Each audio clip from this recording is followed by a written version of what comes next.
దీన్ని స్వర్ణయుగం అంటాం. వీటి మీద క్వశ్చన్స్ వస్తాయి. ఇది చాలా ముఖ్యమైన చాప్టర్ ఇది. దీని తర్వాత నెక్స్ట్ ఇంపార్టెంట్ చాప్టర్ ఏంది? గుప్తుల యుగం అయిపోయిన తర్వాత హర్షవర్ధన్ ఏన్షియంట్ ఇండియాలో చిట్ట చివరి గొప్ప పాలకుడు అంటాం హర్ష. గొప్ప సామ్రాజ్యాన్ని ఏర్పరిచిన వాడు హర్షవర్ధనుడు. హర్ష ఉత్తర భారతదేశాన్ని పరిపాలిస్తున్న కాలంలోనే దక్షిణాదిలో నీకు రెండు ముఖ్యమైన రాజ్యాలు ఏర్పడతాయి. వాళ్లే పశ్చిమ చాళుక్యులు అంటాం.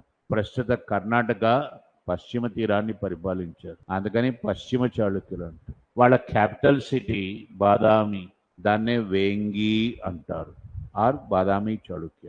వాళ్ళకి ఎగ్జాక్ట్గా ఆపోజిట్ డైరెక్షన్లో నీకు తమిళనాడు కింద భూభాగం, ఇక్కడ పల్లవులు ఉన్నారు, కాంచీపురం వీళ్ళ రాజధాని.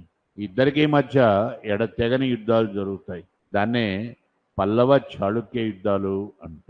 ఇన్ని యుద్ధాలు జరుగుతున్నా కానీ దాదాపు 200 సంవత్సరాల పాటు అనుకుంటారు. సంస్కృతి, నాగరికతకి సంస్కృతికి గొప్ప సేవలు అందించారు ఇద్దరు కూడా.